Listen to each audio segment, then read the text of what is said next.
हमारे साथ उपस्थित है हरियाणा सरकार में रहे पूर्व कैबिनेट मंत्री विधानसभा जगारी से।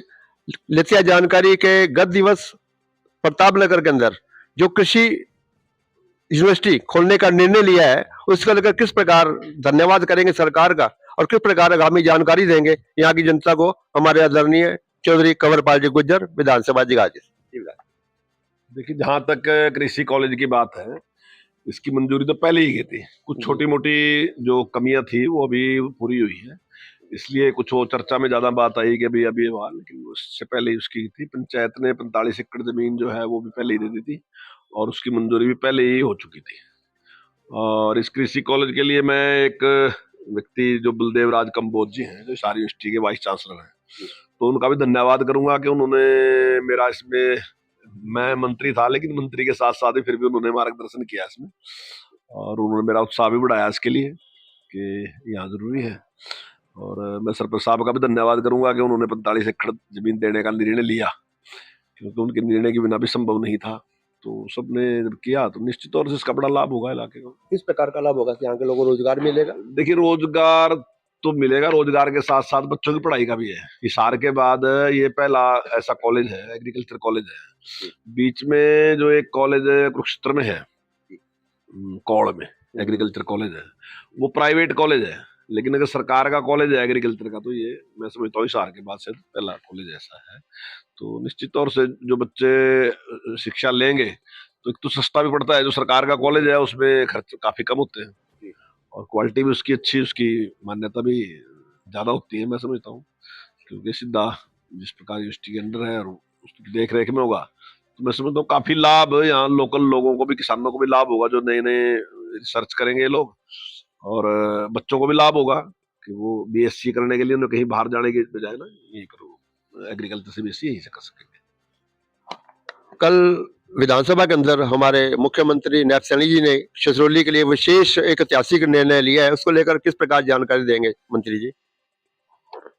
देखिए, जैसा उन्होंने बताया अभी कि 1887 से ना जी, ये हालांकि शायद बसा तो 1887 से पहले ही होगा, और 1887 का जो रिकॉर्ड है उसके अनुसार ना ये प्रदेश सरकार की जमीन थी।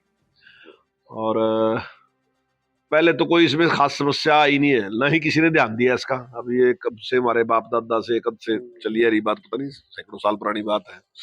लेकिन जैसे ही अब कंप्यूटर के द्वारा रजिस्ट्रियां होने लगी ना जी, तो उसमें कंप्यूटर ने उसको उठाया नहीं फिर। तो वो एक समस्या है कि क्योंकि वो प्रदेश सरकार की जमीन थी और जब वो रजिस्ट्री नहीं हो नहीं रही थी, तो मेरे ध्यान है कि शायद 2020 से ये समस्या सामने आ रही काफी। उसके बाद शहर के लोग हमें मिले थे, तो हमने पहले भी जो हमारे पूर्व मुख्यमंत्री थे, माननीय मुख्यमंत्री मनोहर लाल जी, उनके सामने भी विषय रखा था और हमने इसकी फाइल एक चलाई थी। और वो धीरे धीरे यहाँ तक पहुंची। माननीय मुख्यमंत्री जब नायब सैनी जी बने तो हमने उनसे भी निवेदन किया था। अब भी नायब सैनी जी आए तो तब अब भी हमने उनसे बात की थी कि ये एक बड़ी समस्या बन गई, क्योंकि कोई भी आदमी कोई जमीन बेचता है, कुछ करता है, तो कुछ कर नहीं सकता, क्योंकि कंप्यूटर तो में तो सिस्टम है, कुछ सिस्टम से ही उठ सकता है। तो मैं बहुत आभारी हूँ माननीय मुख्यमंत्री जी का कि उन्होंने, हमारी बहुत बड़ी समस्या थी, पूरा शहर इससे बड़ा भारी परेशान था, तो उन्होंने जिस प्रकार से इसका समाधान किया, तो मैं छछरौली वासियों की तरफ से भी, अपनी ओर से भी उनका बहुत आभार व्यक्त करता हूँ, उनका धन्यवाद करता हूँ। बड़ी राहत उन्होंने हमें दी है। और इसके साथ साथ मैं एक बात और भी आपसे कहना चाहूंगा कि हमारे शहर की जगाधरी की एक बड़ी समस्या जो थी वो पॉल्यूशन की थी। तो हमने जो आईएसटीपी है वो मंजूर कराया था। हालांकि कुछ लोगों ने तो इसी प्रकार से चर्चा करते रहे कि भाई है नहीं है इस प्रकार से, लेकिन उसके इस चुनाव से पहले ही उसके 99 करोड़ रुपए पहले ही मंजूर हो गए थे। और अब टेंडर हो गया लगभग, अभी मैं लेके भी गया था, 30% से ज्यादा काम उसका कंप्लीट हो लिया। और इस साल के 9वें महीने में, अक्टूबर नवंबर तक ये काम कंप्लीट हो जाएगा। और मैं समझता हूँ कि शहर को बड़ी भारी राहत मिलेगी, इससे हमारी इंडस्ट्री को भी बहुत बड़ी राहत मिलेगी। वो सारा काम मैंने दिखाया, 30% से ज्यादा काम उसका हो चुका है। तो ये तीनों काम जो है हमारे, उसके बाद ये सबके सामने है कि ये हमारे होने जा रहे हैं, जल्दी ये काम पूरे होंगे। मंत्री जी, अभी काफी पुरानी मांग थी छछरौली की पंचायत को नगर पालिका बनाने, उसके लिए भी सरकार ने मंजूरी देने की घोषणा की है, उसको लेकर किस प्रकार की राहत वहां के लोगों को मिलने जा रही है? देखिए, सरकार तो पहले भी नगर पालिका बुलाने के लिए तैयार थी। जब सुडौरा में नगर पालिका बनी तो सरकार उस समय छछरौली को भी नगर पालिका बनाने के लिए तैयार थी, लेकिन छछरौली के लोग तैयार नहीं थे। वो दो हिस्सों में डिवाइड थे। कुछ लोग ऐसे थे जो चाहते थे कि भाई नगर पालिका बननी चाहिए, लेकिन ज्यादा लोग ऐसे थे जो चाहते थे पंचायत बननी चाहिए। पंचायत में नगर पालिका में फर्क क्या है कि नगर पालिका में कुछ बहुत सी चीजों की मंजूरी आपको लेनी पड़ती है, लेकिन अगर आप पंचायत हो तो वही चीजें आपको मंजूरी लेने की कोई जरूरत नहीं पड़ती। तो कुछ लोगों का मानना था कि मैं पंचायत में ज्यादा लाभ है, कुछ लोगों का मानना था कि भाई नगर पालिका बननी चाहिए। अच्छा, दूसरी बात यह है कि छछरौली जो नगर पालिका है वो बहुत पुरानी नगर पालिका है, बहुत लंबे टाइम से, पता नहीं कब सबसे थी। मेरे ख्याल से शायद जब अंग्रेजों का राज था तब भी नगर पालिका थी छछरौली। तो अब थोड़ा सा ये फील भी होता है कि यार पहले नगर पालिका थी, पंचायत है की। अच्छा, लाभ देख के लोगों को लगता था कि नहीं पंचायत ही ठीक है। तो मैंने उस टाइम भी लोगों से कहा था कि भाई आप जैसा चाहोगे। तो लोगों का जो बड़ा वर्ग था वो पंचायत के पक्ष में था, लेकिन अब बड़ा वर्ग जो है वो नगर पालिका के पक्ष में है। तो सरकार नगर पालिका बनाने के लिए तैयार है, जैसे चुनाव आएगा तब तक उसकी कार्रवाई करके और नगर पालिका बना देंगे। तो पहले ही घोषणा है सरकार की। मंत्री जी, आपके समर्थकों की एक दिली हार्दिक इच्छा है कि राज्यसभा में आपको यहाँ से भेजा जाए ताकि देश की बड़ी संसद में भी आपकी योग्यता का लाभ मिले। उसको लेकर अपने समर्थकों की भावनाओं के किस प्रकार कदर करेंगे आप? नहीं, देखिए, ये तो जो है पार्टी जो हाईकमान है उसने निर्णय लेना, और जिसको वो उपयुक्त समझेंगे उसी व्यक्ति को वहां पे चांस दिया जाएगा। अब ये तो इच्छाएं तो बहुत लोगों की हैं कि भाई उनको राज्यसभा में भेज दे, लेकिन मेरा कोई ऐसा, ना ही मैंने कोई क्लेम किया इस प्रकार का कोई पार्टी के सामने, ना ही मेरा कोई इस प्रकार की डिमांड है।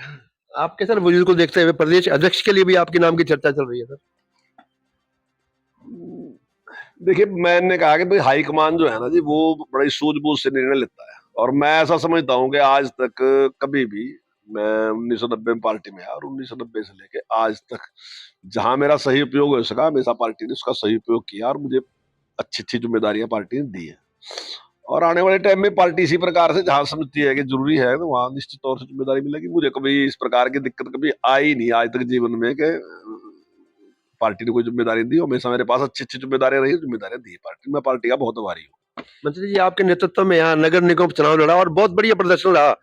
आपकी योग्यता को देखते हुए संगठन ने आपको पंचकुला का भी प्रभारी मनोनीत किया। किस प्रकार के परिणाम पंचकुला में भाजपा नगर निगम चुनाव में देने जा रही है?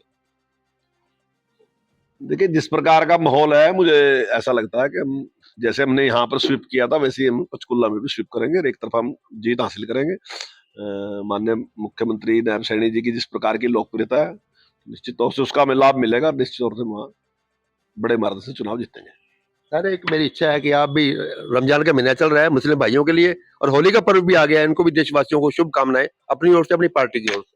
हाँ, देखिए, मेरी सभी को शुभकामनाएं हैं, और मैं एक बड़ा बात कहना चाहूंगा कि बिल्कुल प्यार से और सद्भाव के साथ इस उत्सव को हम मनाएंगे, और सभी को मनाना चाहिए, और मनाते भी इसी प्रकार से हैं। तो मेरी सभी को बहुत बहुत शुभकामनाएं। बहुत बहुत शुक्रिया, बहुत बहुत